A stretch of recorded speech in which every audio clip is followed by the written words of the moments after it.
siis kinnitame tänase istungi päevakorra, tähendab selle nädala päevakorra. Keegi vastu ei ole, aitäh, on kinnitatud. Ja liigume siis, Irja, palun. Ja on tahaks selline küsida, kui me arutelu juurde jõuame, et ega materjali ei saadetud midagi või? Jah, ma ütlesin, et võib-olla mina eksisin, ei leidnud midagi. Ja mul on nagu väga raske oli aru saada, et kus see korruptsiooni moment siin on, et... Sellest on raske olla. Sellepärast me koguneme. Kui selgub, et polegi. Et äkki paari sõnaga sisse juhatuses, et kus see mis sümptomid need on, mis korruptsioonile viitavad, et kus see haigust hakata diagnoosi? Ja, aitäh selle küsimuse eest, alati olen valmis vastama. Esiteks, nagu mõtleme, me oleme korruptsioonikomisjon, me oleme korruptsioonivastane erikomisjon, mis tähendab, et me püüame ennetavalt reageerida, me püüame kõik ohud juba ette näha ja vaadata, et midagi sellist ei oleks. Ja miks selle küsimuse ma otsustasin panna päevakorda, arutades ka kolleegidega, et selline idee tuli, oli põhjus, et kui uudis sai avalikuks, siis oli ka teada, et enne seda börsil olid mõningad anomaaliad, et oli tegelikult väga aktiivne kauplemine börsil.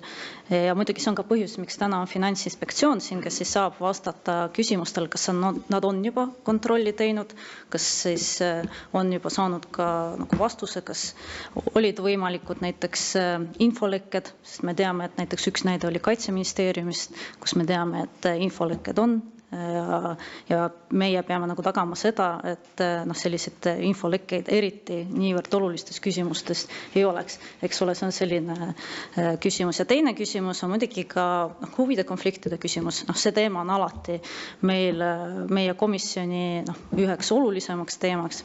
Et esiteks, kuidas otsused kujunesid, eriti mis puudutab seda hinda, nagu me teame, ostetakse ikkagi palju suurema hinnaga tagasi, et just nimelt see otsustusprotsess ja teiseks see, et kes siis olid nende otsustajate ringis. Sest tänaseks me teame, et näiteks aktsiaid meil omavad pooled Eesti Energia juhatuse liikmetest, pooled Eesti Energia nõukogu liikmetest, kusjuures ka meil paljud valitsuse liikmed, aga ma räägin just nendest inimestest, kes olid paratamatult nende otsuste juures. Ehk siis see on see koht, kus võib tekkida huvide konflikt. Ja selle jaoks, et saada vastused, et kas siis oli või ei olnud, et mina arvan, et see kuulub meie komisjoni pädevusse. Ja kolmas aspekt, mis meil oli juba mitu korda arutlusel, me oleme Eesti Energia teemat arutanud, on muidugi omanikupoliitika kui selline. Sest praegu jääb mulje, et see on kahjuks kaootiline, et kuidas meil need toimuvad, et üks Reformierakonna rahandusminister teeb otsuse, et tuleb üks osa siis erastada, siis tuleb järgmine Reformierakonna rahandusminister Mart Võrklaev ütleb, et tegelikult me peame veel rohkem erastama, kuni 49%, ja siis tuleb kolmas Reformierakonna rahandusminister ja tema hoopiski teeb otsuse, et meie ostame kõik tagasi. Ja arvestades seda, et see kõik ju ka maksab, et valitsuse raha tuleb ikkagi maksumaksja taskust, et kindlasti kuuleme siin täna ka neid arvutusi, et mis see kõik kokku maksma läks, aga ka riigivaraseadus, mis on meie komisjoni pädevuses arutada, on see, et kõik, mis puudutab siis sellist maksumaksja raha ja see, et kõik see peab olema eesmärgipäraselt kasutatud heaperemehelikult ja siis, kui seda tehakse, siis ei teki ka ohtu, et kuidagi maksumaksja raha väärkasutatakse või tekitatakse ebamäärast kahju. Ja see on ka meie komisjoni pädevuses. Et kui on veel küsimusi, et ma mingil määral kasutasin seda momenti, et teha ka väikene nii-öelda sissejuhatus sellele teemale, mis me täna arutame. Et kui komisjoni liikmetel rohkem küsimusi ei ole, siis võib-olla ma võiksin ka kohe tutvustada meie külalisi. Et täna on meil esiteks kutsutud Eesti Energia juhatuse liikmed Marlen Tamm ja jurist Kristjan Nõmmik. Tänan tulemast. Samuti Nasdaq Tallinn juhatuse esimees Kaarel Ots. Tere tulemast. Enefit Green juhatuse esimees Juhan Agoraiuja, tänan tulemast. Aga meil on ka Finantsinspektsiooni juhatuse esimees Kilvar Kessler, tänan tulemast. Ja meil on ka Rahandusministeeriumi esindaja, halduspoliitika asekantsler Kaur Kajak. Lihtsalt teadmiseks, et oli kutsutud ka Jürgen Ligi, aga ma isegi ei tea, kas Jürgen Ligi üldse vastas meie komisjoni kutsele. Nagu ma saan aru, et võib-olla ta on kuskil ära, aga võib-olla tal ei olnud ka soovi osaleda selles diskussioonis.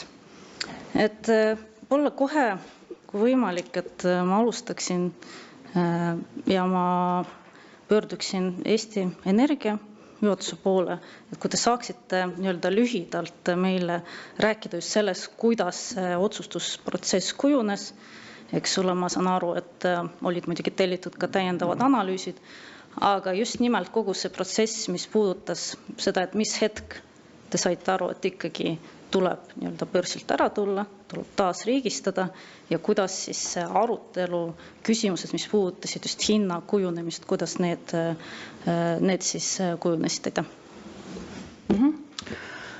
Tere! Hakkan siis võib-olla kaugemalt pihta, et kuidas üldse me sellise lahenduse või sellise ettepanekuni jõudsime. See, et kontserni finantsseis ei ole väga hea olnud mõnda aega, et seda me oleme päris palju välja toonud nii oma kvartaalsetes kuutulemuste ülevaadetes kui ka muul kujul erinevates kogukondades. Selle baasilt oleme teinud tõesti analüüsi, et mida teha, kuidas saavutada parem konkurentsivõime ja paremad finantstulemused Eesti Energia kontsernile. Oma otsustes nüüd selle juurde, kus me täna oleme, tegelikult lõplikud otsused on tehtud üsna hiljuti. 12. märts oli see kuupäev, kui juhatus tegi otsuse, et on siis ettepanek teha ülevõtmispakkumine Enefit Greeni aktsiatele. Selle sama otsuse nõukogu kinnitas järgmisel päeval. Pärast seda jätkasime veel analüüsidega, kuni siis 26. märts oli see päev, kui ka üldkoosolek tegi oma otsuse ja 27. märts oli see, kui me oma kavatsuse siis avalikustasime. See oli selline üldine otsustusprotsess. Ennem seda eelnesid siis analüüsid, mis olid üldisemal tasemel, olid erinevad versioonid laual, midagi konkreetset ei olnud. Need konkreetsus tekkis siis viimastel nädalatel. Hinna osas, kuidas kujunes hind, et ülevõtmispakkumise hind peab olema kindlasti turupõhiselt põhjendatav, see ei ole kuidagi emotsioonidel baseeruv. Meie oma metoodikas siis tuginesime eelkõige kolmele sellisele tugevale sambale või kolmele sambale. Kõige olulisem siis vaatasime analoogseid pakkumisi või tehinguid, mis on turul olnud. Tõsi, Eestis, isegi Baltikumis ülevõtmispakkumisi väga tihti ei toimu, et siit head sellist võrdlusbaasi võtta ei ole. Samas Euroopas ilmselgelt loomulikult on.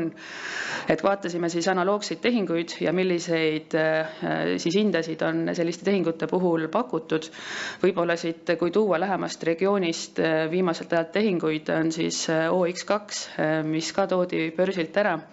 Nende ülevõtmispakkumise hind oli circa 30% 3 kuu keskmisest hinnast, ehk võib öelda, et üsna sarnases suurusjärgus see toimus siis möödunud aastal. See tehing. Siis teine alus, mille võtsime aluseks, on siis hinnasihid, mida erinevad analüüsimajad teevad. Kuna Enefit Greeni aktsia oli selgelt börsil olev aktsia ja sellele olid ka siis erinevad analüüsimajad teinud omad analüüsid, pakkunud ka sellise sihthinna, kuhu see aktsia hind võiks liikuda, selle võtsime samuti aluseks ja kolmas siis analüüsisime aktsionäride baasi, millise hinnaga nad on omal aktsiaid ostnud ja tahtsime jõuda hinnani, mis siis enamustele aktsionäridele tähendaks positiivset tehingust väljumise võimalust. Ja, aitäh. Kas teil on võimalik muidu ka öelda, et konkreetsed nimed, kes siis olite nagu teadlikud just sellest, et tuleb see otsus ja ka sellest, et mis see hind kujuneb, et nii nimetatud insiderite ring? Selgete inimeste nimekirja ma kahjuks ütelda ei saa, et see on tõesti konfidentsiaalsusega ja GDPR reeglitega mitte lubatud, et ma nimesid välja tuua ei saa siin juhul. Me teame, et kindlasti tegeles sellega, eks ole, juhatuse esimees, et noh, ma saan aru, et see on ka läbi käinud. Ja noh, kindlasti oli ka rahandusminister kursis, aga kindlasti ka nõukogu esimees. Et noh, seda vist saab ikkagi kinnitada, jah. Võib laiendada, et juhatus ja nõukogu olid kursis, loomulikult see ongi juhatus ja nõukogu otsus olnud.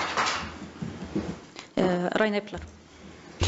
Ja ma üldise kommentaarina siin mõtlesin, et kuulan rahulikult ja siis see GDPR-i jutt natuke käivitas mõtte siin kommenteerida ja võib-olla küsida, et minu arust Eestis nii ministeeriumid, kui ma nüüd kuulen ka Eesti Energia rakendavad seda ikkagi tegelikult päris jaburalt, et Eesti Energia on riigi omanduses olev ettevõte ja noh, et kui nüüd Riigikogu liikmetele, ma ei tea, kas te kirjalikult siis saate meile saata need andmed või me peame minema kusagile ruumi, kus on jälle see arvuti, kus ei ole ühendusi ja me saame nüüd lugeda, et noh, siin nagu 2 aasta jooksul on erinevate ministeeriumidega olnud ka seda põrgatamist edasi-tagasi, kus noh, lõpuks ministeerium jõuab selleni, et ega midagi üle ei jää, Riigikogu liikmetele tuleb ikka andmeid avaldada ja siis on noh, erineval, kas tuuakse paberil kuskile, noh, jälle mingisesse nii-öelda tinakambrisse või arvutisse, et kus seda näha saab, et ma nüüd mitte ei küsiks teilt kommentaari, et kuidas seda ei saa näha, vaid et pakkuge siis see lahendus, kuidas seda näha saab, aitäh.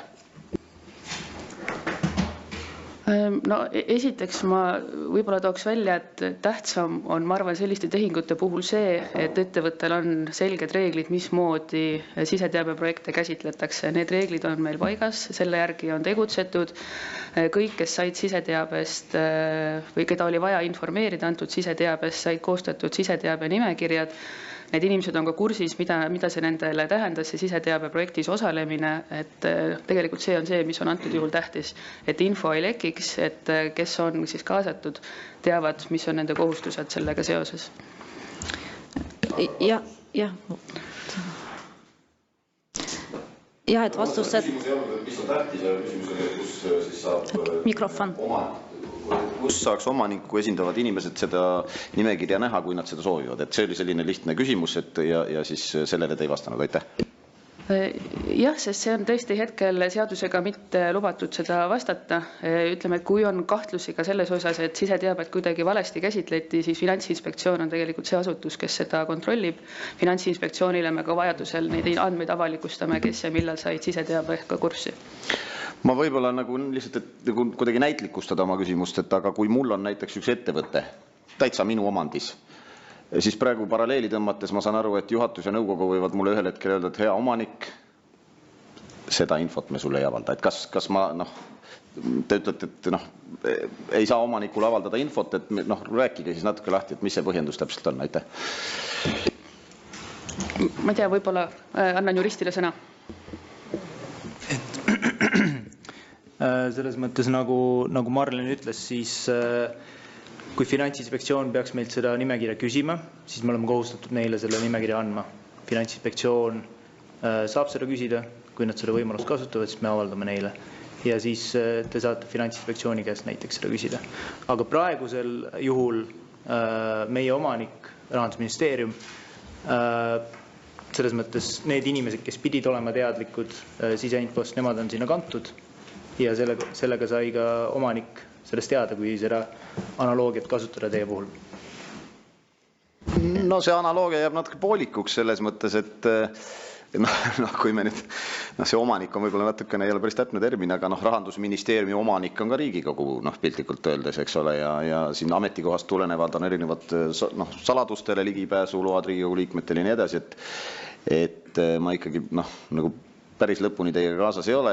Ma tean, kuidas see lõpeb, see asi, et ta lõpuks lõpeb, et siis tuleb kiri ja öeldakse, et näete, seal korruptsioonikomisjoni ruumis on arvuti, mis ei ole võrku ühendatud ja seal saate kõik tutvuda. Ma lihtsalt üritaks nagu jõuda selleni lühemalt, kui me siin nädalate viisi näiteks põrgatame mingid meile omavahel ja proovime selleni jõuda. Aitäh. Praegune istung on minu meelest avalik. Mis tähendab, et me ei saagi siin jagada väga hea, aga seda ma ju ka ei nõudnud. Ma küsisin teie kolleegilt vastust, et kus ja millal me saame selle infoga tutvuda. Et see praegune istung on avalik, sellest ma saan täiesti aru, et selle küsimuse vastuseni me ei ole jõudnud. Aitäh. Ja, et võib-olla siis, kas me saame siis aru, et kui täna istungil seda ei saa avalikustada, kas siis saab selle nimekirja siis saata komisjoni liikmetele? Me saame seda eraldi arutada pärast selle istungit. kuidas täpsemalt seda saab jagada. Ma lihtsalt veel täpsustus, et ütlesite, et Finantsinspektsioonil on võimalus küsida insiderit nii-öelda nimekirja ja infot ja siis teil on võimalik üle anda, et kas Finantsinspektsioon on juba küsinud ja kas te olete juba edastanud info just, mis puudutab seda viimast tehingut? Seda saab kõige paremini kommenteerida Finantsinspektsioon. Okay, siis ma, jah, okay. Et no muidugi ma lootsin, et te olete teadlikud, kellega te olete või ei ole jaganud insideri siis nimekirja, aga muidugi me... No selles mõttes Finantsinspektsiooni sellised menetlused võivad olla ka konfidentsiaalsed, mis tõttu ei saa meie, kui nemad on meie käest seda küsinud, meie seda infot jagada ei saa, kui Finantsinspektsioon arvab, et nad saavad, siis saavad nemad seda jagada. Ja siis ma esitan küsimuse Finantsinspektsioonile, et kui palju te saate siis meiega infot jagada selles osas, aitäh. Tänud siia kutsumast, väga hea. Mulle väga meeldib avalikkusele aru anda, et võib-olla 2 sõnaga, kui tohib, ma ei tea paljud teist ja kui sügavuti üldse selle õigusraamistikuga kursis on ja need, kes ka vaatavad meid, võib-olla nemad ei ole nii täpselt isegi kui teie olete. Et annaks selle konteksti ja siis vastaks ka teie küsimusele. Et see õigusraam või see teema või aines, millega me tegeleme, on ülevõtmispakkumine. Eks? Seda reguleerib eraldi seadus, muideks, mis on vanem kui direktiiv. Direktiiv oli läbi räägitud aastast 1985 kuni aastani 2005, 20 aastat, kõige pikem ajalooga direktiiv Euroopa Liidus. Eks. Eesti koostas ülevõtmispakkumiste regulatsiooni enne. Mina olin selle regulatsiooni autor. Ja see on ka suhteliselt hästi siiamaani toiminud, eks, et meil ei olnudki väga palju vaja seda mudida seoses direktiivi ülevõtmisega. Teine oluline, ja see ütleb niimoodi, kui keegi tahab saada kontrolli ettevõttes, aktsionäride ühetaolise kohtlemise huvides, avalikus huvides saab teha ülevõtmispakkumise kõikidele aktsionäridele samadel tingimustel, et ei juhtuks nii, et esimesed müüjad saavad paremad tingimused kui viimased, eks, et läbipaistvus on see loogika. Ja siin on vabatahtlik ülevõtmispakkumine, mitte kohustuslik, ma kohustuslikust ei hakka üldse rääkima, eks. Kuigi isu oleks, kuna ma olen 25 aastat ka Tartu Ülikoolis seda ainet eks ju lugenud. Nii. Aga nüüd teine, ma teen hästi lühidalt, luban. Teine siis oluline asi on turu kuritarvituste määrus, mis on Euroopa Liidu otsekohalduv õigusakt, kus siis defineeritakse, mis on turu kuritarvitus ja siseteave. Ja siin me räägime siis sellisest juhtumist. Ülevõtmispakkumise kavatsus on reeglina siseteave. Ta on hinnatundlik. Kui keegi seda teada saab, siis kui avalikkus teada saab, võib juhtuda see, et inimesed hakkavad kas ostma, müüma või siis hoidma vastavalt ülevõtmispakkumiste tingimustel börsiaktsiaid, eks ju, börsiettevõtte aktsiaid. Ehk kui see ei ole avalik ja keegi seda infot teab enne, siis võiks öelda, et ta on justkui informatsioonilises eelises võrreldes avalikkusega. Ja turu kuritarvituste siis määrus keelab sellise käitumiseks, kui keegi on informatsioonilises eelises, teab siseteavet, seda nimetatakse siseteabe kuritarvitamiseks, siseteabe väärkasutamiseks. Nüüd Finantsinspektsioon tegeleb millega? Finantsinspektsioon esiteks kooskõlastab ülevõtmispakkumiste prospekte. Ülevõtmispakkumiste prospekt ongi see teabeväli, mis siis on vajalik aktsionäridele, et otsustada, kas ta aktsepteerib selle ülevõtmispakkumise või mitte. Eks. Ja meie vaatame, me ei hakka hindama, kas ülevõtmispakkumine on mõistlik, äriliselt vajalik, kasulik, mitte midagi sellist. Meie vaatame, et prospektis oleks selges eesti keeles need infopositsioonid kajastatud, mis õigusaktide kohaselt peavad seal olema. Kui me selle oleme ära teinud, ülevõtmispakkumine võib alata, eks ju, nii, las ta siis kulgeb oma soodu, eks. Nüüd, nagu ma ütlesin, enne ülevõtmispakkumisi on alati hästi sensitiivne periood, kui seda kokku pannakse. Turu kuritarvituste jaoks sensitiivne periood. Eesti ajaloos on juhtunud Eesti Telekomi ülevõtmispakkumisega, kus 2 isikut kuritarvitasid, väärkasutasid siseteavet ja said ka kriminaalkorras süüdi mõistetud, eks ju, see oli juba mõned aastad tagasi. Aga see ilmestab seda, et sellised perioodid alati on finantsjärelevalvajate huviorbiidis. Meid väga huvitab teatud lühem periood, mis on enne ülevõtmispakkumise avalikuks tulekut turul toimunud. Me jälgime seda, eks. Kusjuures me võime seda ka varjatult isegi teha erandina. Nüüd, kes osalevad ülevõtmispakkumises? Ülevõtja, eks ju, tema on Marri ehk siis selle turu kuritarvituste määruse kohaselt kohustatud siseteavet käsitlema niimoodi, et see ei pihkuks, et see ei saaks kuidagi õiguspäratult avalikuks. kaasa arvatud nendele isikutele, kes siis võivad seda kuritarvitada, eks ju, et see viide siin oli ka Eesti Energia poolt, et nendel on teatud reeglid paigas, eks ju, see oli siis viide nendele samadele nõuetele. Nüüd Finantsinspektsiooni poolt siseteabe väärkasutamise uurimine, eks ju, ei ole avalik enne seda, kui me jõuame mingi resultaadini. See on seaduse järgi nii, kus juures siseteabe väärkasutamine ja ka turumanipulatsioon võivad olla ka kuriteod, milline uurimine toimub kriminaalmenetluses. See võib siis Finantsinspektsiooni järelevalvemenetlusest üle kasvada kriminaalmenetluseks, mida siis rakendab prokuratuur, eks ju, ka seda me oleme teinud koostöös prokuratuuriga, eks, ajalooliselt. Nüüd soovime nendele eeskirjadeni ja nimedeni, me jõudsime juba hästi nagu konkreetsete asjadeni. Eesti Energia tõenäoliselt ise otsustab, kuidas ta oma teavet käsitleb, eks sealhulgas parlamendi suhtes. Mina ei oska siin mingit nõu anda. Minul lihtsalt tava kodaniku vaatest ei peaks olema Eesti Energial mingit takistusi, ükstapuha millist informatsiooni avaldada, kui tal selline juhtorgani või kuidas iganes neil organisatsioonidest see korraldatud on, nõusolek on olemas, eks ju. Mida nad peavad tegema, kui meie küsime neilt informatsiooni seoses turu kuritarvitusega, siis nad peavad vastama. Mina seda infot teiega seaduse kohaselt jagada ei saa. Tänan. Jah, ma ei tea nüüd, kas see on mingisugune rikkumine, aga meedias lihtsalt käis see info läbi, et tegelikult Finantsinspektsioon nagu selle kaasusega tegeleb. Et ma ei tea, kas siis meedia on nagu rikkunud seda. Ei, ma räägin nüüd, kui mina küsin või Finantsinspektsioon küsib teavet börsiaktsiaseltsilt, siis seda teavet ma ei saa kontrollimatult jagada. Eks. Nüüd, mida ma ütlesin siin, ma ei saa ka ühest konkreetsest kaasusest rääkida. Me kunagi ei räägi sellest Enefit Greeni kaasusest, Eesti Telekomi kaasusest. Enne kui see resultaat on olemas, ma räägin abstraktselt. Alati enne ülevõtmispakkumise asjaolu avaldamist. See periood, on see kuu näiteks, ma ei taha ka rääkida täpselt nendest perioodidest, see on niisuguse uurimistaktika küsimus rohkem. Aga need perioodid on alati finantsjärelevalve huviorbiidis. Kas seal on mingi anomaalia toimunud võrreldes tavapärasusega? Siis saab ju aru, et kes on neid tehinguid teinud, eks ju.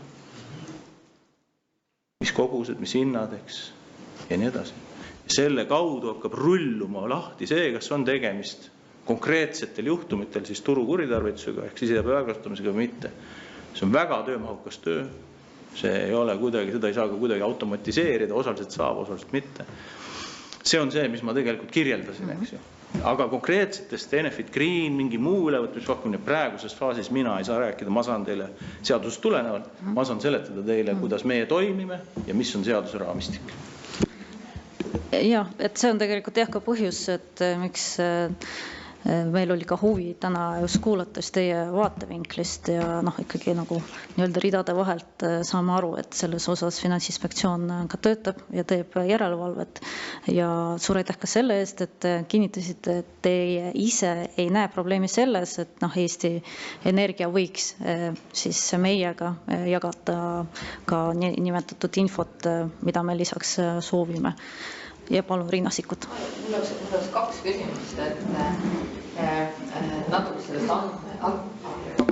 Mul oleks kaks küsimust, et natuke sellest, ma ei tea, andmete jagamise teemast kõrvale vaadata, et kui minul ei ole ka ühtegi aktsiat Enefit Greeni oma ja lugesin ajalehest uudist, aga et arusaadavalt see tuli väga paljudele ka aktsiaomanikele üllatusena ja see peabki nii olema, et vältida mingisugust, ma ei tea, moonutusi turul või seda, et oleks üldse võimalik sellist, ma ei tea, siis ülevõtmist või teha. Aga ma küsiksin hoopis seda, et kui Eesti Energia kontserni vaadata, nii seda äritegevust, majandusnäitajaid, et siis arusaadav on, et olud nõuavadki teatud ümberstruktureerimist. Et kas see initsiatiiv tuligi Eesti Energiast või oli see Enefit Greeni soov? Sest ongi mina ka kõrvalt jälgijana, minule endale tundub see loogiline, et sellises muutunud keskkonnas Eesti Energia vaatab kontserni tervikuna ja tõepoolest otsib võimalusi, ma ei tea, ka finantsilise jätkusuutlikkuse parandamiseks, et selline otsus teha. Ja teine küsimus, kuna siin sissejuhatuses mainiti ka raha, siis arusaadavalt see 40% ma ei tea, siis turu keskmisest hinnast kõrgem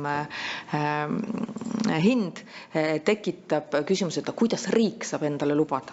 Aga kas siis, ma ei teagi, kas Marlen või keegi teine võiks siis ka avalikkuse jaoks selgitada, et mina ütleksin, et see on tegelikult kontsernisisene tehing, mille mõju riigieelarvele saab tekkida dividendide kaudu, et kui Eesti Energia dividendid ootus muutub, väljamaksed muutuvad, on nad siis suuremad või väiksemad, siis jõuab riigieelarve tuludesse see mõju, aga et muidu me räägime ikkagi finantseerimistehingutest, mitte sellest, et maksumaksja raha eest kellegi aktsiaid hakatakse ostma. Aitäh!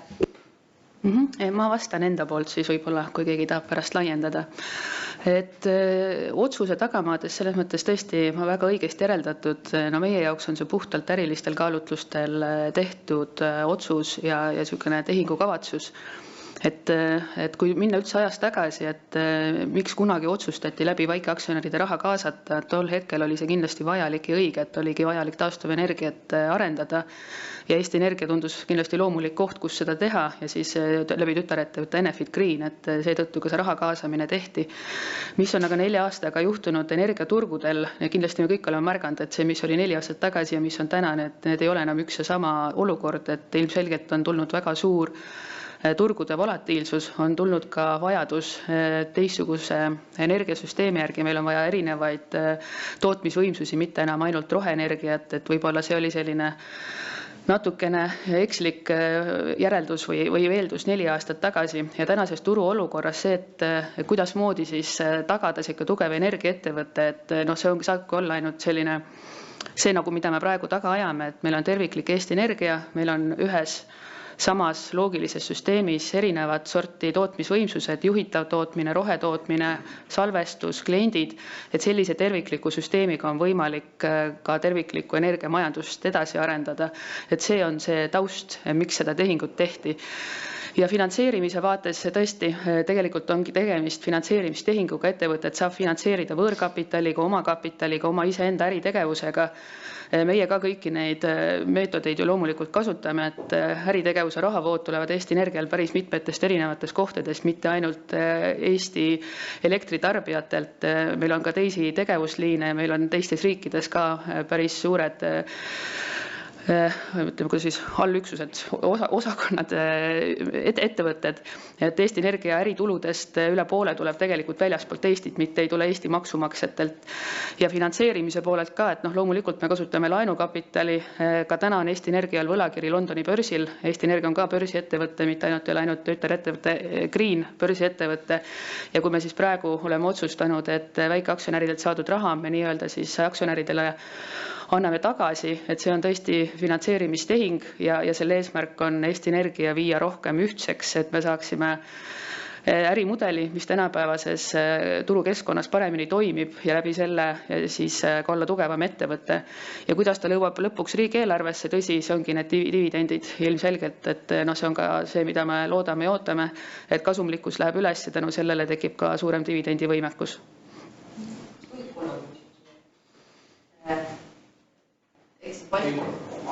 Aitäh.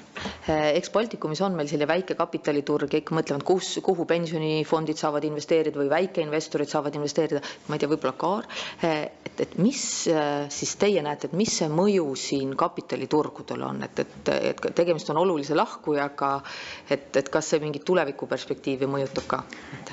Negatiivne. Kui negatiivne? Võtame niimoodi, et Enefit Greeni praegune turuväärtus, lahutame selle kogu turuväärtusest maha, täpselt nii negatiivne see on. Et see on üks kogu Balti turu suurimaid ettevõtteid. Konkurentsitult kõige suurem aktsionäride arvuga. Ma täpselt ei tea, palju see täna järgi on, aga alla 60 000, 60 kopikatega oli siis, kui oli IPO. Et selles suhtes, ma ei väsi nagu sellest rääkimast, alati kui võimalik on nii Tallinna Sadama kui Enefit Greeni IPO ajal siis me rääkisime 3 põhjusest, miks seda tehakse. Ja me saime sellest aru poliitikutega kohtudes, kui me küsisime, et miks me seda teeme, siis me saime alati väga erinevaid vastuseid. Ja siis me leppisime kokku, et aga mis oleks, kui paneks need 3 asja kirja ja püüaks rääkida nendest 3 asjast. Et üks oli luua oma kodanikele ja oma pensionifondidele investeerimisvõimalus, kvaliteetne investeerimisvõimalus.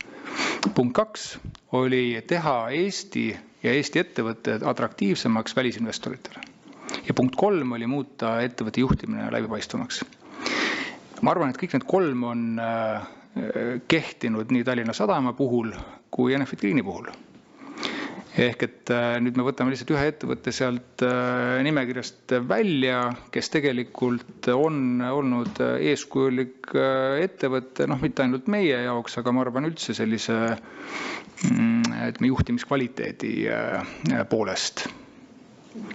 Et seda, jah, et kui seda mõju on raske selles mõttes mõõta, et üks asi, ma ütlesin, turuväärtus, teine kauplemisaktiivsus, miks see suurus on oluline võib-olla ka vaatajatele ja kuulajatele, et mida suurem ettevõte, seda suurem on tõenäosus, et sinna üldse tahavad investeerida keegi muu kui jaeinvestor.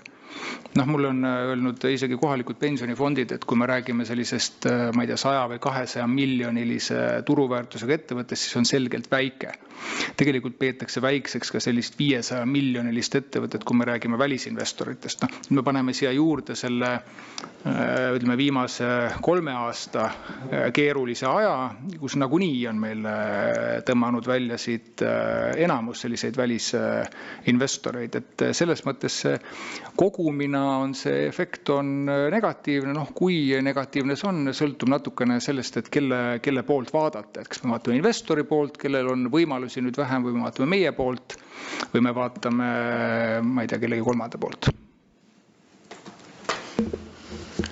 Ja, aitäh, ma lihtsalt annan veel nagu kommentaari sellele eelmisele teemale, et me natukene hüppasime juba edasi, et lihtsalt see jutt, et tegelikult väga hea tehing ja nii edasi, kahjuks ikkagi selline börsile minek, börsile äratulek, müümine, tagasiostmine, tegelikult on ikkagi see ka riigile maksma läinud ja kuna tegemist on siiski Eesti Energia on riigi ettevõte, siis me ei saa ikkagi jätta rääkimata, et ikkagi jätkuvalt on siin maksumaksja raha mängus ja ikkagi see, et too hetk oli see väga vajalik otsus, siis me räägime aastal 2021, aga tänaseks me ju siiski peame tõdema, et ka siis ei tehtud ka nagu kõige lihtsamaid analüüse ära ja ka neid selliseid põhiäririske ei vaadata.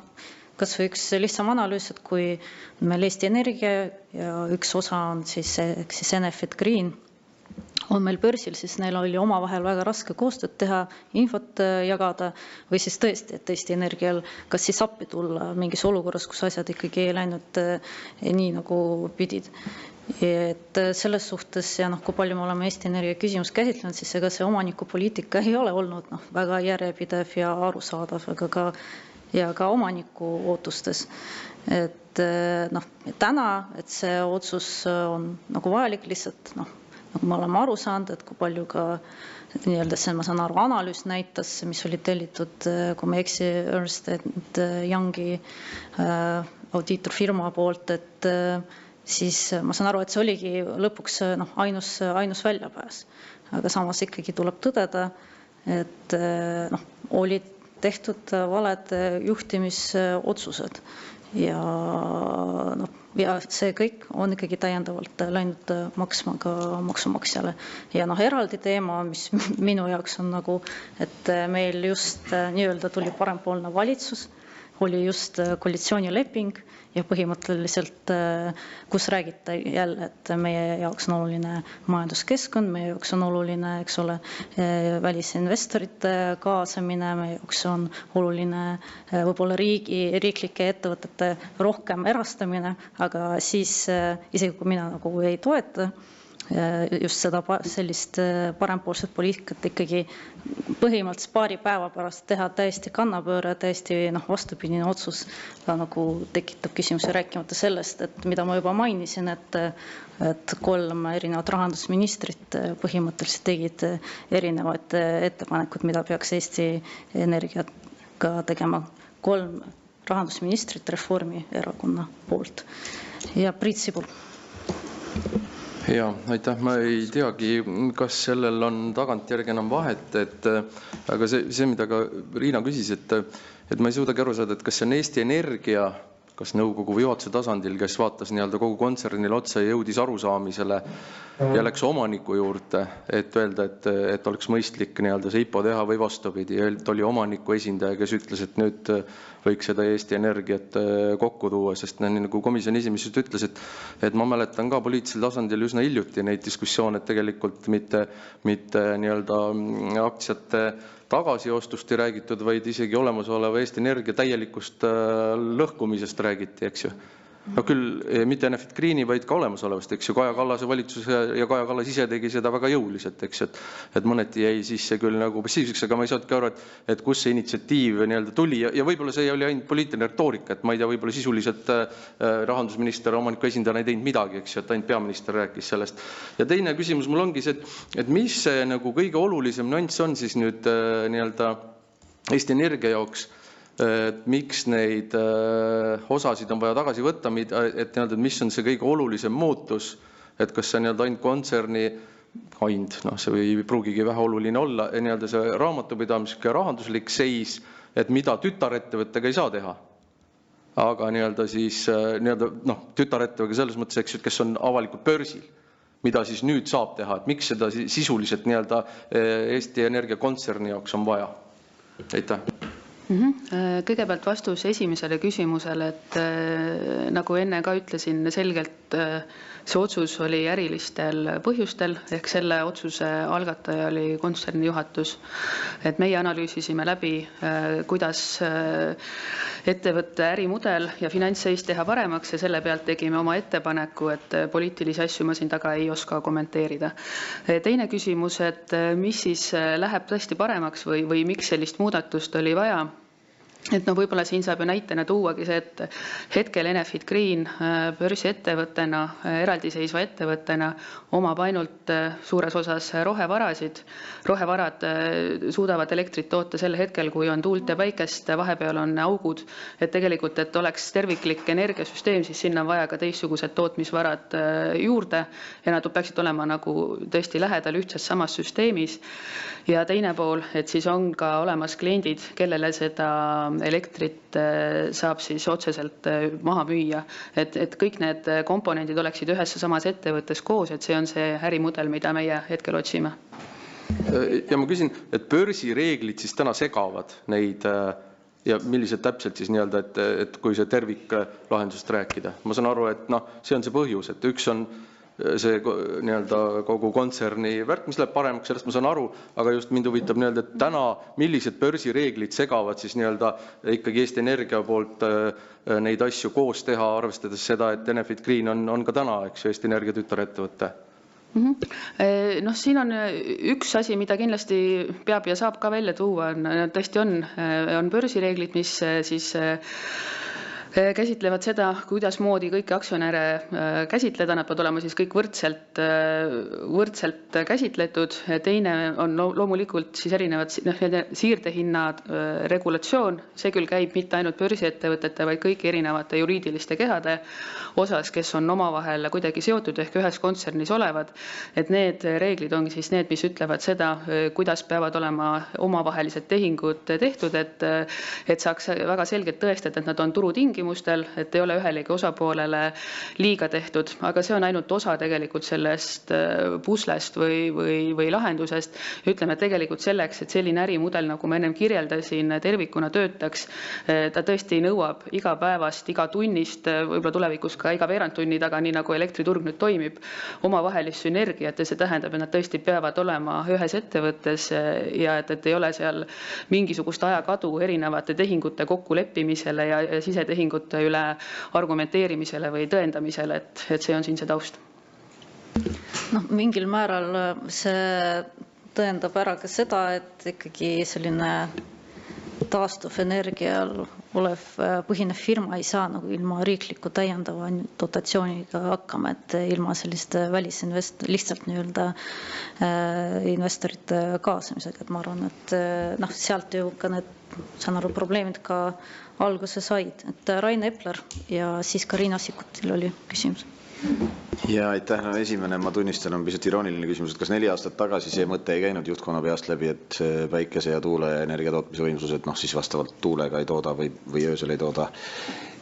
Et mõnes mõttes on hea, kui see teadmine nüüd vähemalt on tulnud, et siis saab jälle edasi minna. Aga teine küsimus on see, et see puslejutt ja kõik on natukene siuke ümber valava pudru, et kumb siis kumba nüüd aitama hakkab, kas pruun rohelist või roheline pruuni ja selles Eesti Energia kontsernis? Aitäh. Ma arvan, et nii ei saagi öelda, et kumb aitab, vaid mõlemad vajavad mõlemat ja pluss ka kliendiportfell on lisaks 3. komponent, mida on sinna juurde vaja. Et see, et tänapäeval või üldse ongi vaja, et on olemas nii juhitavat võimsust kui ka rohelist, et see lihtsalt loob tervikpildi. Riina Sikkut.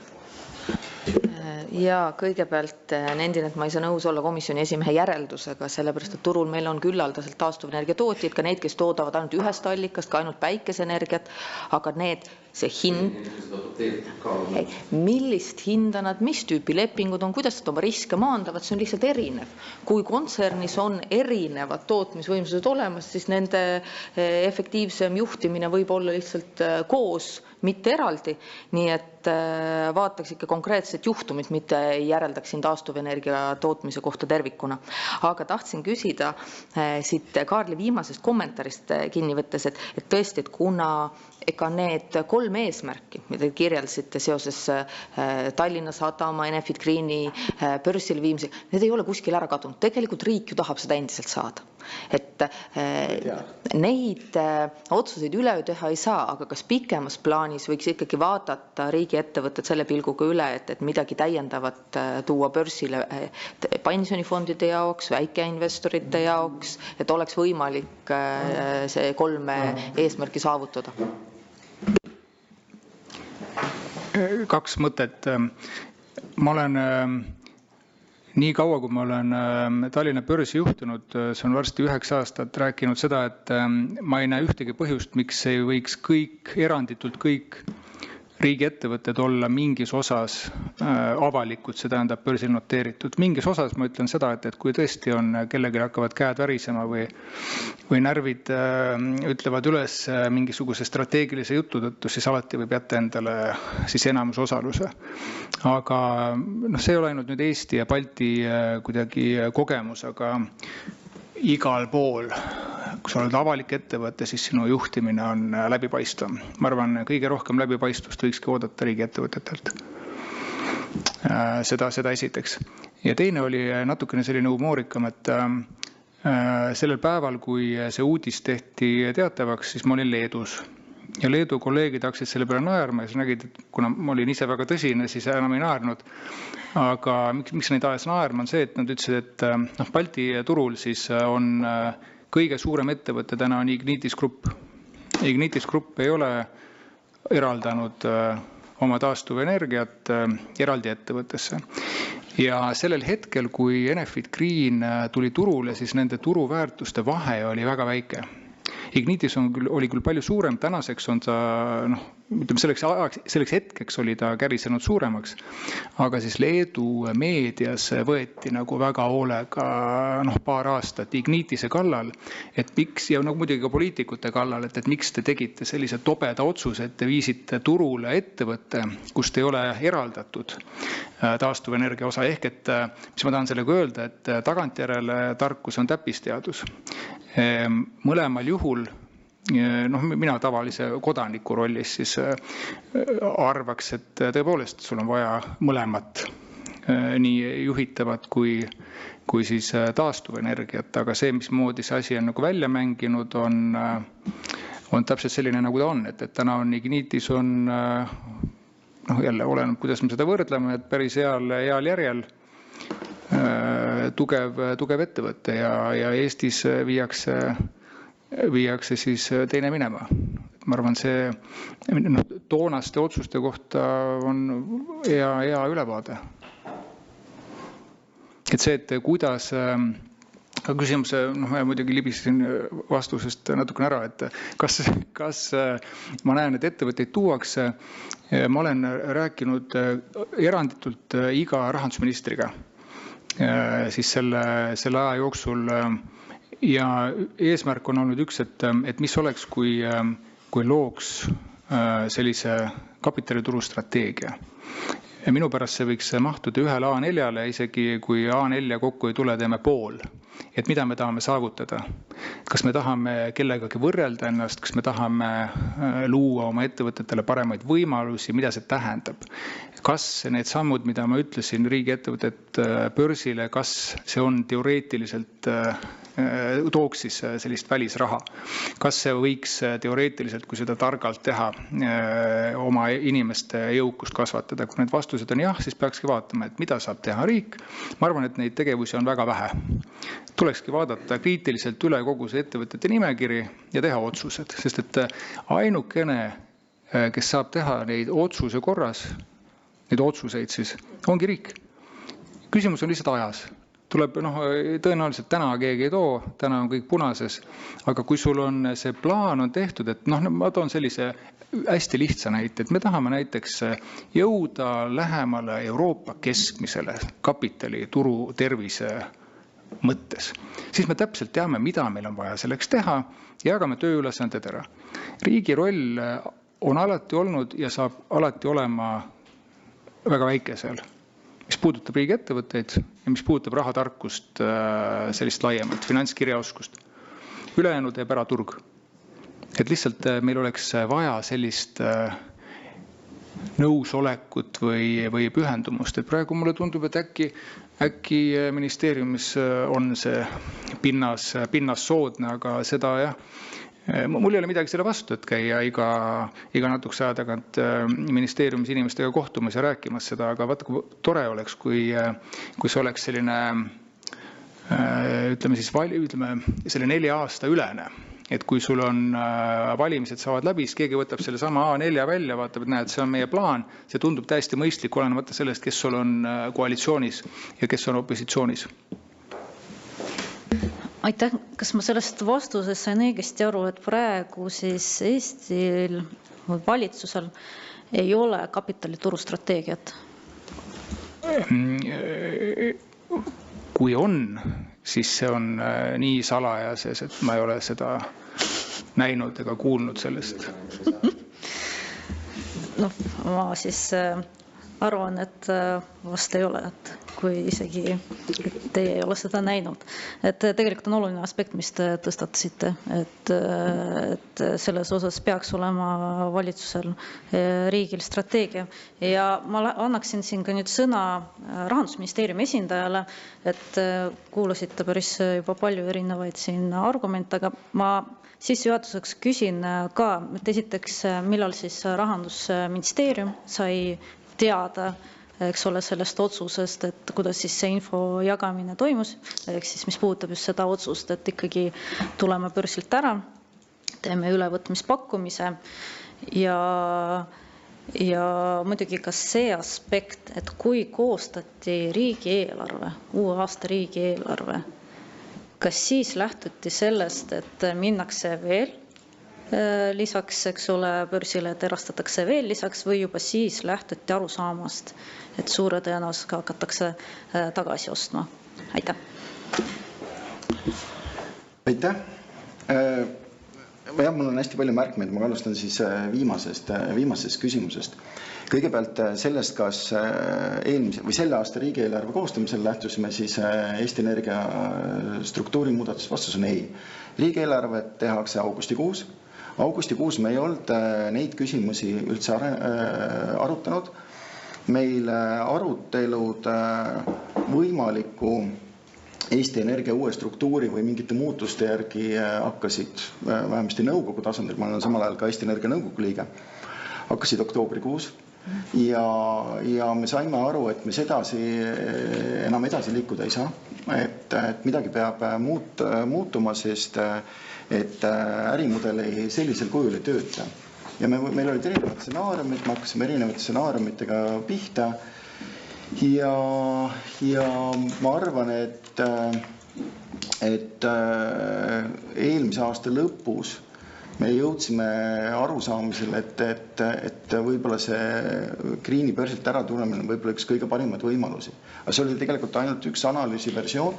Mina omaniku poolt rääkisin, kes Rahandusministeeriumis oli siis selles inforingis, olin mina ise, Rahandusministeeriumi osaluspoliitika analüütikud, kantsler ja üldkoosolekuna siis rahandusminister ise.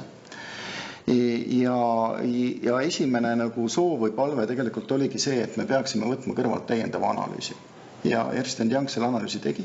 See analüüs sai valmis 12. märts, mis ütles selgelt, et see nägemus või see versioon on kõige parem.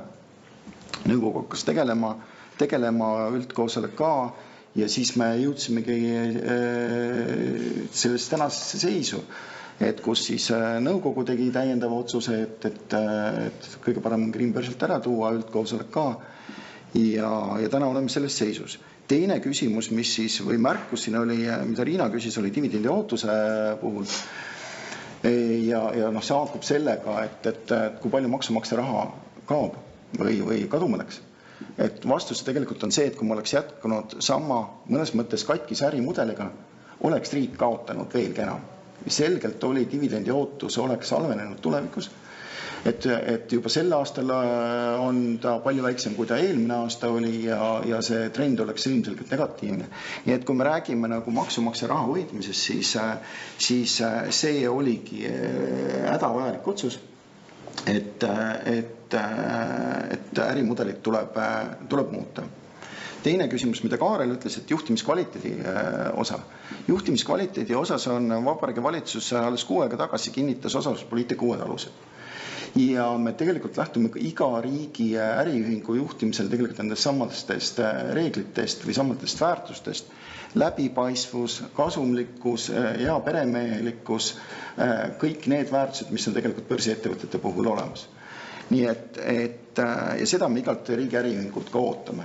Ja kui ta ei vasta, siis peab omanik tegutsema. Siis küsimus veel täiendavalt, et oli kapitaliturgude poliitika. Seesama me käisime täpselt aasta aega tagasi. Me käisime Vabariigi Valitsuses, kus meil kõik ettevõtete nimekiri oli olemas. Me vaatasime kõikidele ettevõtetele nimekirjale otsa. Ja seal oli siis 2 ettevõtte puhul me nägime, et kus suunas me peaksime liikuma, et oli Greeni ja Tallinna Sadama osas, teiste puhul me näitasime siis, et tuleks ühte või teist täiendavalt analüüsida. Rainile lihtsalt vastuseks, et tegelikult Green börsile minekul tehti 2019, kui Rain Epler oli Rahandusministeeriumi nõunik. Ei no lihtsalt, et mis need tollaaegsed kaalutlused olid, mina ei ütle, et see oli halb otsus, ma arvan, et see oli mõistlik otsus, aga ma arvan, et see oli ise kõige lähemal seal. Ja võib-olla ka see, et omanik on olnud eitlik.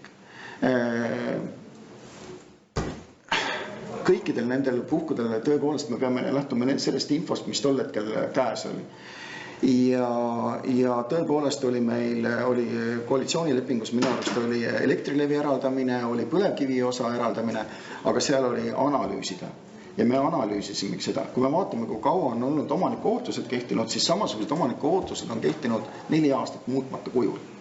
Ehk siis öelda, et Rahandusministeerium on olnud heitlik, siis see lihtsalt ei vasta tõele. Nüüd me tõesti omanik muudab oma ootusi ja ma arvan, et see juhtub lähima 6 aja jooksul. Minu poolt kõik, aitäh. Priit Sibul. Aitäh.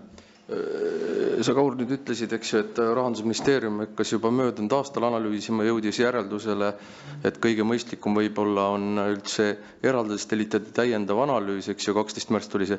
Mõni aeg tagasi Eesti Energia juht või nii-öelda inimene ütles mulle, et see oli ikkagi juhtkonna otsus, et nüüd ma saan aru, et see oli hoopis Rahandusministeeriumis ettevalmistatud otsus, et ühe koosolekul 15 minuti jooksul nagu suhteliselt erinev arusaam. Ja Priit, ma täpsustan, ma arvan, et saite valesti aru või mu sõnakasutus oli vale.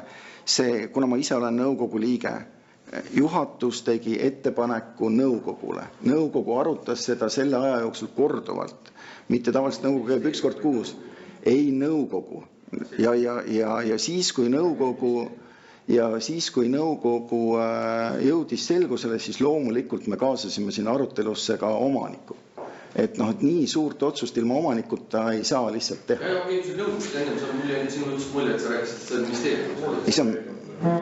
Ma lükkan ümber, ma kinnitan, see mulje on... Ja võib-olla lihtsalt see viga tekkis, et kuna te esindate samal nii ministeerium kui ka Eesti Energia nõukogu. Rain Epler. Jaa, ma ka aitäh kommentaaridest, Kauri ajalugu on hästi selge ja meeles. Mul lihtsalt endale ei meenu, et me oleks üldse arutanud, et kas toonane otsus oli mõistlik või mitte, et arutelu käib nüüd selle tagasi ostmise üle, aga kui sa ütlesid, et sa kommentaariks Rainile, siis ma ootasin, et sa kuidagi annad oma nägemuse sellest insiderite nimekirja näitamisest või mitte näitamisest Riigikogu liikmetele, kes on ju ka ministeeriumi ametnikele ja ministritele tööandjateks. Et võib lihtsalt nagu niimoodi vabas vormis kirjeldad, kuidas sina seda pilti näed, aitäh.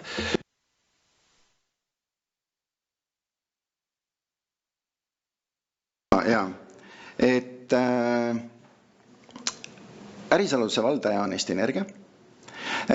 Rahandusministeerium ei oma seda nimekirja. Me ei ole ka sellest nimekirjast huvitatud. Ja Riigikogu liikmetel ja korruptsioonivastasel erikomisjonil on õigus küsida seda nimekirja Eesti Energialt.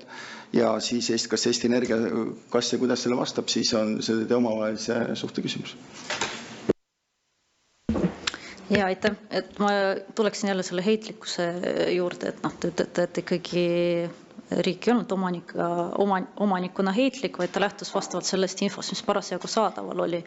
Te ütlete, et kuskil eelmisel aastal tulid need sõnumid selle kohta, et tuleb midagi teha, et olukord on keeruline Enefit puhul, et tuleb leida lahenduse. Kuidas siis on ikkagi võimalik, et just hetk enne seda Mart Võrklaev siis esines igal pool ettepanekuga, et tuleks veelgi rohkem erastada. Et kuidas selline täiesti vastupidine ikkagi lähtekoht? Mart Võrklaev lahkus rahandusministri koha pealt, minu arust oli juuni. Ja me hakkasime seda arutama oktoobris. Nii et Mart Võrklaev ei teadnud seda. Te just ütlesite, et suvel. Enne seda te ütlesite, et esimene kord, kui hakkasid esimesed tulema need infokillud või see info? Ei, ma ütlesin, eelmise aasta augustis tegime riigieelarvet. Riigieelarve arutamisel ei arutanud me Eesti Energia võimalikku struktuurimuudatust ja sellega kaasnevaid mõjusid. Eesti Energia võimalikku reorganiseerimist hakkasime nõukogus arutama eelmise aasta oktoobris. Mart Võrklaeva ei olnud kaasatud moel ega teise sinna. Et oodati ära, et kuni Mart Võrklaev läheb ära, et siis sai hakata. Ei, lihtsalt selles asjas. Aga lihtsalt siin ongi et huvitav see, et kas siis too hetk, kui nii-öelda Kaja Kallase valitsus oli veel ametis, et kas siis ei olnud neid probleeme, kas need probleemid siis tekkisid niimoodi äkitselt ootamatult, et nüüd see esimene, nagu ma saan aru, arutelu hakkas sel teemal toimuma alles oktoobris 2024. Et kui Rahandusministeerium saab vastata omanikuna.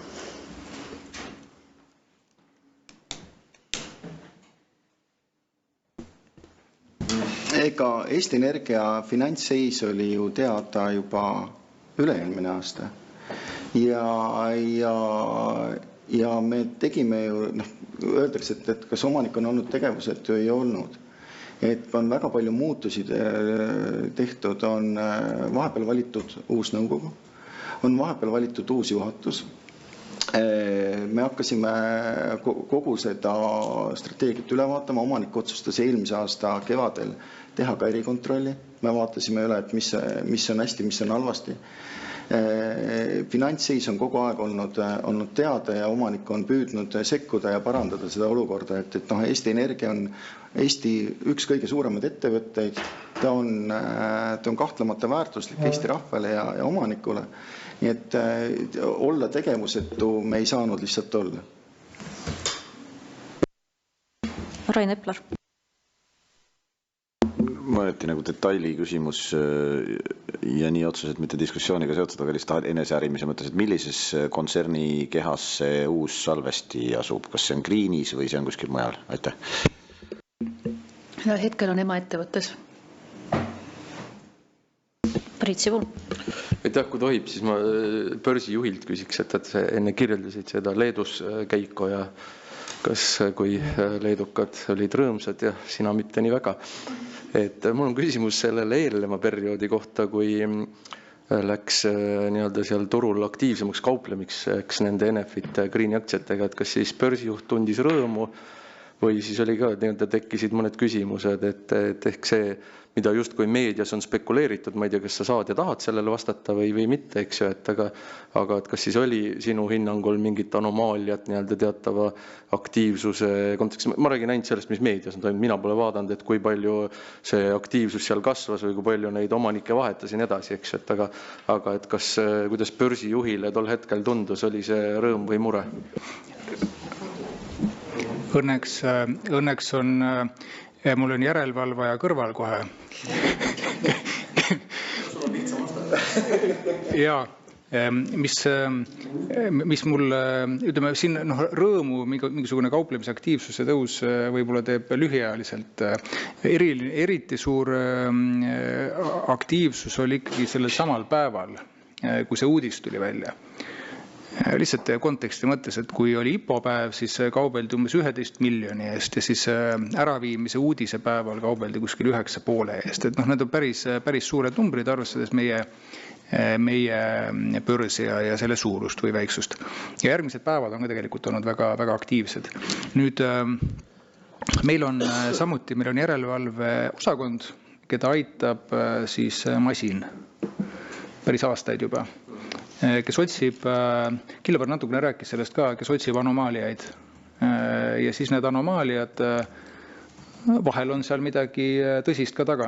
Ja siis mismoodi me töötame, kuna me oleme reguleeritud äriühing, siis nendest me teavitame Finantsinspektsiooni, nendest võimalikest anomaaliatest. Ma arvan, et kui nii lihtsalt puusalt tulistada, siis enamus need ongi lihtsalt anomaaliad ja siis, nagu Kilvar ütles, et mingi hetk nad võivad siis jõuda kuhugi ja siis sellest tegelikult saab rääkida. Aga see, mis küsimus on, et see on lihtsalt, ma samamoodi võin lihtsalt ajalehe pealkirjade või selle pinnal kommenteerida seda. Jaa, aitäh. Et see, mis oli avalikest allikatest sai nagu vaadata, oli seda, et näiteks 5 päeva enne uudise avalikustamist olid nagu sellised kauplemismahud suuremad, aga ka umbes 2 nädalat enne uudist ka, et ületasid 2 või 3 korda lausa märtsis selliseid kõrgemaid mahtusid.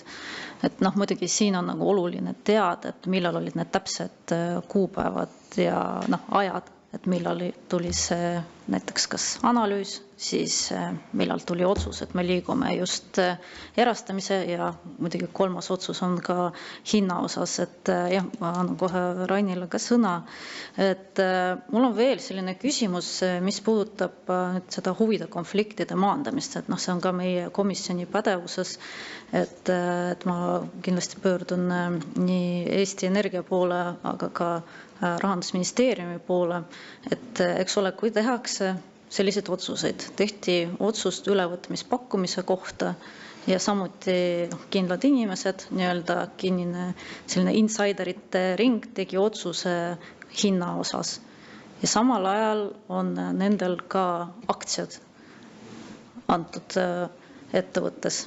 Et me teame, et on nii Eesti Energia juhatuse liikmetel, on nii Eesti Energia nõukogu liikmetel, valitsuse liikmetel, et kas teil on mingisugune näiteks reeglistik, et just selle huvide konflikti maandamise osas, et võib-olla saaks ka Eesti Energia vastata siis ka Rahandusministeerium, et teie nägemus sellele, aitäh. Ei ole. Ma vastan kõigepealt siis enda poolt, et üks asi, millega peab arvestama, et kui ülevõtmispakkumist tehakse, et sellise otsuse, et kas see tehing teha ja mis see hind on, seda saabki teha ainult vastava siis ülevõtva ettevõtte juhatuse nõukogu, et seda otsust ei ole võimalik kuhugi mujale delegeerida, et see on nagu üks asi, millega peab arvestama.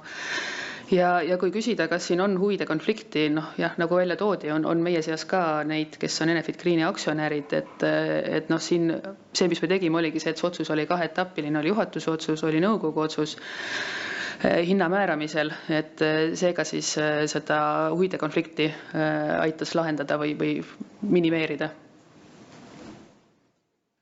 Kas Rahandusministeerium ka osales selles just hinna kujunemise otsustamises? Ma veel tooks ka seda välja, et seda hinda me ei teinud ju ka kuidagi moodi lakke vaadates, et ma enne ka kirjeldasin metoodikat, et on tegelikult väga otseselt turuandmete pealt ja turu referentse kasutades arvutatud, et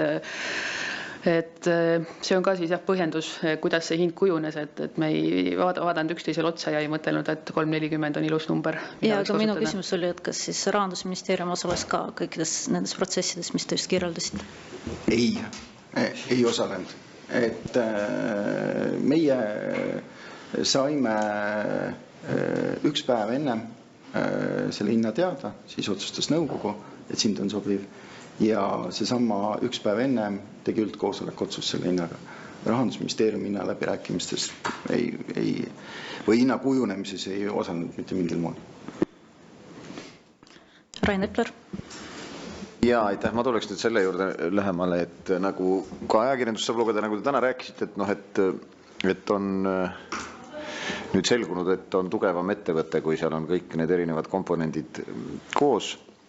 Juhitav tootmine, siis see ilmastikust sõltuv ja seesama äsja avatud ka salvestustehnoloogia. Ma küsiks siis niimoodi, et arvestades ka seda, et tegu on riigi omandis oleva ettevõttega, et kas see tugevus eelkõige töötab kontserni kasumlikkuse suunal või ta töötab Eesti konkurentsivõime suunal, et ettevõtetel ja inimestel oleks odavam elektri. Alati, eks ole, võtame näiteks akupargide näite, neid alati nagu pressiteadetes esitletakse kui midagi, mis aitab hinnatippe lõigata tarbijatele ja nii edasi, aga kui võtta nii ettevõtte kasumliku vaatest, siis ta ei pruugi aidata, ta pruugib, saad sealt tuulikust aku täis lükata ja siis, kui see puudu olev hetk on, siis nagu arbitraažiga sa saad rohkem teenida. Et kus see fookus siis praegu kontserni jaoks on seda ühendades? Kas kontserni majandustulemus või Eesti konkurentsivõime? Tundub, et ise vastasid tegelikult peaaegu küsimuse juba ära, et tegelikult mõlemad asjad on olulised ja nad on ka omavahel tegelikult seotud ja nad ei ole vastuolulised. Et kui ma selle ära seletan, et ilmselgelt on ju, nagu ma alguses ka ütlesin, et miks me seda teeme, on kontserni parem kasumlikkus, läbi selle kasvab investeerimisvõimekus, kasvab ka võimalus dividende maksta ja nii edasi. Aga tänu millele see kasumlikkus kasvab, on parem ärimudel on parem siis, kui riskid on paremini maandatud, ei ole vaja nii palju riske igale poole erinevatesse alamtükkidesse sisse hinnastada ja see, kuhu see lõpuks viib, on see, et pikas vaates see võiks ka teha hinda konkurentsivõimelisemaks tegelikult tarbijale. Ja see ei juhtu kindlasti üleöö, aga pikemas vaates nii ta on. Rain? Seda ma ei usu, seda viimast, aga see selleks, ma siis nüüd küsin täienduseks, aga võib-olla räägite selle poolega lahti, et kuidas see, kui see Green oleks börsile jäänud, selles osas, mis ta oli, oleks siis, milles see negatiivne mõju avaldus siis, kui ütleme, osa Greenist on börsil, ta ei ole päris, et kas siis see nagu info peab avalikum olema mingis osas, mis ta siis nüüd ei pea või kus see konks siis täpsemalt on, et kuidas osa on börsil, et siis see kõik on keerulisem. Aitäh. Enefit Greeni kui tänase börsiettevõtte tulemusi ma tegelikult väga ei taha kommenteeridagi või siis räägib Juhan nendest ise, aga laias laastus see, mis siin eelnevalt oli ka juttu, on see, et hetkel Enefit Greenis on puhtalt rohetootmine, see on üks osa kogu energiamiksist, et ta kindlasti toimib, ta kindlasti on vajalik, aga kui me tahame tulemusi maksimeerida ja jõuda ka selleni, et energiasüsteem kõik toimib paremini, et siis ta on ainult üks osa sellest, ta ei ole tervik.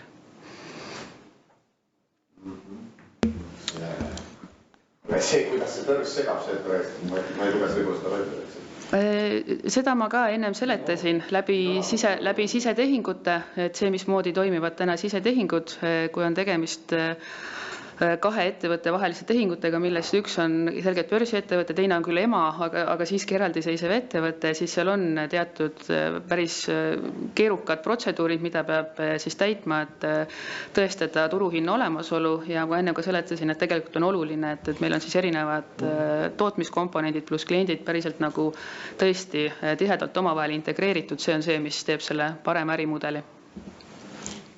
Jah, ma kohe annan Priidule sõna, aga ma tahtsin mul selle eelmise teema kohta, et Finantsinspektsiooni kommentaarid, kui palju teie saate seoses selle huvide konflikti teema ja selle võimaliku maandamisega öelda? Ma räägin jälle abstraktselt, mitte Enefit Greenist, vaid raamistikust, eks jah. Põhimõtetest. Et börsiettevõtetel ja tegelikult ka igal ühel või igal organisatsioonil, kes plaanib teha ülevõtmispakkumist, peab olema paigas selline sisemine organisatsioon, et siseteabe tekkimine, eks oleks jälgitav kuidagi, selle töötlemine oleks jälgitav ja selle avaldamine oleks jälgitav, eks. Ja veel kord, et kui ülevõtmispakkumine saab avalikuks, siis see mänguväli on kõigile ühetaoline. Aga enne seda, kui siseteave sünnib, eks, ja ülevõtmispakkumine on reeglina siseteave just eriti hinnakomponendi tõttu, sest tavaliselt makstakse preemiat, see tähendab, et see on turu hinnast suurem, kõrgem hind, eks. See teeb tast eelkõige just selle teabe, mis on siseteave, hinnatundliku teabe. Et selle käsitlemine on oluline, et see ei ole mitte ainult börsiettevõttele, eks, oluline, vaid ka siis selle ülevõtjale oluline ja te mainisite väga täpselt ja õigesti siin terminid insiderid, eks insiderid siis on igaüks, kes omab siseteavet, kusjuures isegi need, kes on õigusvastaselt selle siseteabe saanud. Ja igal insideril on siis ka terve rida kohustusi, sealhulgas kohustus hoida seda infot mitte avalikuna, eks, või mitte siis õiguspäratult teda üle anda või avaldada või selle alusel teha tehinguid, eks. Nüüd huvide konflikt, et ma ei tea täpselt, need riigi rollid ja riigivaraseadus, ma seda maailma väga hästi ei tea, et ma tean seda turukuritarvituse määrust väga hästi, ülevõtmispakkumise reegleid, seda ma lühidalt keelega läbivalt siin kirjeldasin, aga ma selle riigivara poolega natuke jään hätta, sest et klassikaliselt Finantsinspektsioon selle teemaga ei tegele, et me tegeleme finantsjärelevalvega, see tähendab seda, et Eesti ja Euroopa finantsturgu oleks stabiilne ja läbipaistev ja praegu see teema siin, see aines on turu läbipaistvuseks, et oluline, et kõik aktsionärid saaksid läbipaistvalt, ühetaoliselt, õiglaselt koheldada. Aitäh, Priit Sibul. Ja mul on esmalt väike palve Eesti Energia juhatusele. Ma ei tea, kas teised komisjoni liikmed ka, aga kuna ma enda küsimusele ja Raini küsimusele ka ei saanud vastust, et siis ma paluks lühidalt oma maja inimesed, kes teil on, ei ole vaja täiendavaid advokaadibüroosid palgataks, et mis on need takistused ikkagi, et need börsireeglid segavad teil oma klientidele neid mõistlikku toimetamist täna, eks, et millised need börsireeglid takistuseks on siis, et ei saa täna oma klientidega suhelda tänu sellele, et osa sellest teie tütarettevõttest on börsil. Ja lihtsalt sellest tahaks täpsemini aru saada. Ja teine on see, et kas Eesti Energial on omanikupoolne ootus ka elektri hinna osas või ainult dividendi ootus, on üks küsimus. Ja viimane on see, mis puudutab Kauri poolt nimetatud erikontrolli, mis oli, et selle ajal alles, kui Enefit Greeni mõtteid arutati ja tekitati, siis seal erikontrollis selgus tuletistehingute teema, eks ju, et kahjum 20–23 tuletistehingutes oli 176 miljonit, 24. osas, ma ei tea, kas need numbrid tänaseks on selgunud, et kas sealt tuli täiendavalt juurde või ei olnud, ja sel ajal, kui see avalikkusesse tuli, siis oli ka võimalik jutt, et kas ja kuidas või kellelt saaks neid tuletistehingute kahjumid tagasi nõuda, et mis Eesti Energia täna selle tuletistehingutega seotud probleemiga on teinud või teeb või teha saab, aitäh. Nii, väga mitu küsimust oli koos. Kõige esimene siis, et mis on need konkreetsed regulatsioonid? Pange eraldi meili, ma 2 või 3 korda küsinud ja ma pole vastust saanud eelmine, ma kolmandal korral ka praegu jooksvalt saan, seda ei ole. Olgu. Tegelikult siin on küll 2 seadust. Mitu korda arutada? Jah, selge, et siin tegelikult on küll 2 seadust, üks ongi, mis on seotud siirdehindadega, ongi olemas siirdehindade regulatsioon, mis seda reguleerib, ja teine ongi börsiseadustikust tuleb, mida siin ka Finantsinspektsioon mainis, reeglid, mis nõuavad aktsionäride võrdset kohtlemist, et need on need 2 seadusandlust, mis eelkõige reguleerivad sisetehinguid. Teine küsimus, issand, nüüd mul on juba läks kõik sassi. Hinnaootus, omanikuootus, kas hinna... Omanikuootused on uuendamisel, et võib-olla, usun, et nad varsti tulevad uued. Elektri hinna osas omanikuootust ei ole olnud, on tõesti dividendi ootus ja kasumlikkus, mis on omanikuootustes ära mainitud. Ja 3. küsimus oli seotud siis tuletisinstrumentide ja erikontrolliga. Erikontroll käsitles siis konkreetselt õlituletisinstrumente, need Enefit Greeniga ei ole ühtegi otsapidi seotud ega ka antud tehinguga. Et saab ainult öelda seda, et õlitehingute osas meil juriidiline järeleanalüüs veel käib. Ta hetkel ei ole veel valmis, kui ta valmib, siis selle pealt teeme otsuseid.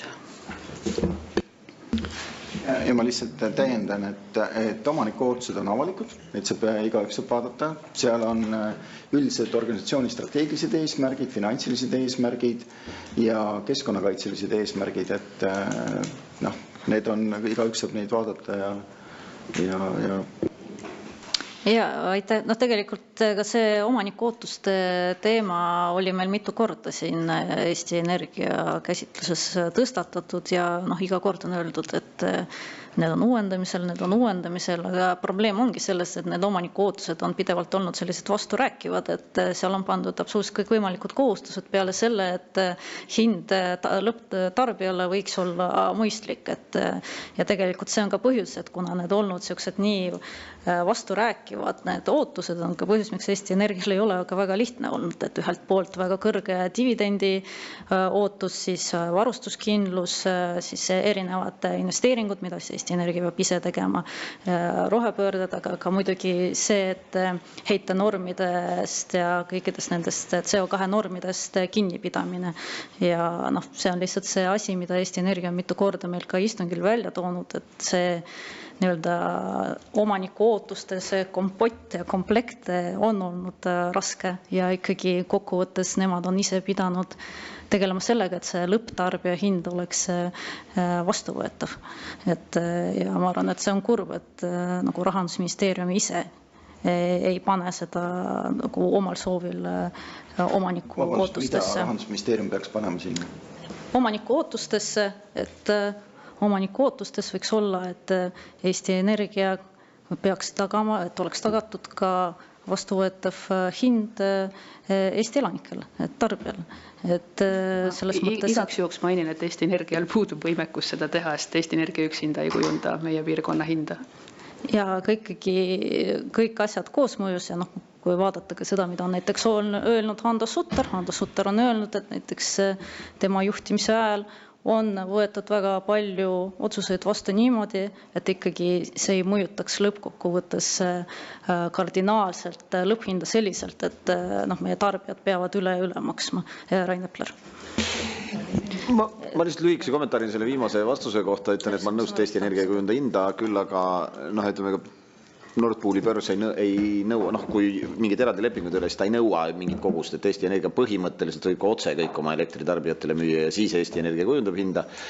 Et sinna tegelikult Nord Pool, mina julgen öelda, kuidagi ei sekku. Täna on küsimus selles, kas Eesti Energial oleks võimekus igal ajahetkel kogu Eesti tarbimine ära katta. noh, ja siis järgmised küsimused on, et kas siis tekib parem hind või ei teki, aga lihtsalt, et ei jääks õhku niimoodi, et noh, et see võimatu on. See tegelikult võimatu ju ei ole.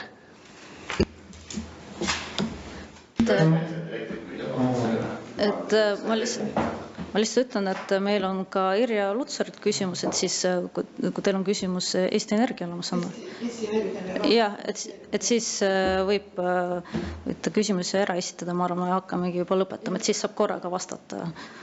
Ma tulen ikka jälle korruptsiooni vastu võitlemise juurde tagasi, et ma küsin Rahandusministeeriumi ja Eesti Energia käest, et noh, ise endale valetada on ju kõige raskem või tegelikult ei saa, et kuidas te ise hindate, et kas siin on mingid korruptsiooni elemendid selle börsilt ära tulekuga teie hinnangul või te ise ütlete, et siin mingisugust korruptsiooni või see on väga väike, et mis on teie oma hinnang, kui te peate ausalt vastama iseendale?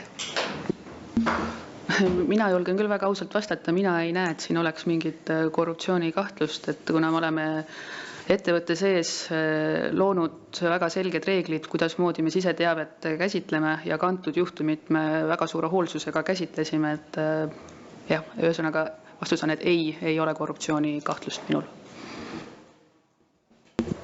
Mina ka ei näe korruptsioonikahtlust, aga samas parlamendiliikmetel on õigus küsida, õigus pärida, nii ta on. Kas Eesti Energia soovib ka eelnevale Rain Epleri küsimusele vastata?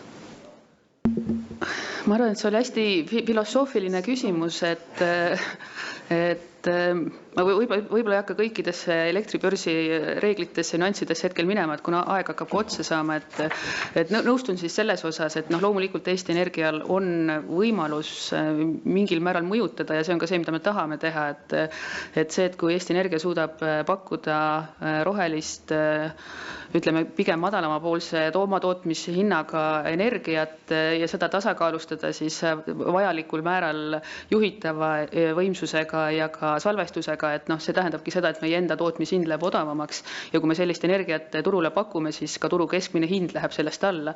Aga öelda, et Eesti Energia on omaniku ootuses või kuskil öeldud ette, et elektri hind olgu 60 €, et see on mingi asi, mida ei ole võimalik täita, sest et lisaks Eesti Energiale, esiteks meil on ainult Eesti turg, on ju, meil on laiem elektriturg ja siin on väga palju erinevaid ka teisi tootjaid, on ühendusliinid teiste riikidega, et see kõik mõjutab lõplikku hinda, et see on võib-olla selline koondvastus. Ja, aitäh selle vastuse eest, et eks see on mingil määral ka natukene poliitiline vaidlus ka, aga et ma arvan, me saime päris palju sellist huvitavat infot, et muidugi üks aspekt on see, et korruptsioonivastasel erikomisjonil ei ole täna seda, eks ole, nimekirja insiderites, et ma ise muidugi loodan, et meil õnnestub see saada, et siis võib-olla Eesti Energia saab pärast öelda ja et sealt ikkagi vaadata, kes olid konkreetselt tehingutega seotud, ja minu hinnangul meil on need erinevad reeglid, mis puudutab tõesti riigivaraseadust ja see, et kui sul on omanikupoolne huvi, kas või see, et sa oled aktsionär, et selles suhtes, et see on kindlasti meie komisjoni pädevuses hinnata, et ei oleks sellist huvide konfliktide riket, aga muidugi ka suur aitäh Finantsinspektsioonile teie töö eest, et kindlasti jõudu teile selles uurimises, et mitte ainult selle kaasuse puhul, vaid üleüldse ja muidugi ja kapitaliturgude arendamise osas, et ma loodan, et nüüd on meil parempoolne valitsus, et loodetavasti, et mingi hetk meil ilmub ka kapitaliturgude strateegia, parempoolne strateegia ja suur aitäh ka Eesti Energiale ja Rahandusministeeriumi esindajatele. Ma arvan, et tänaseks on meil istung lõppenud. Aitäh!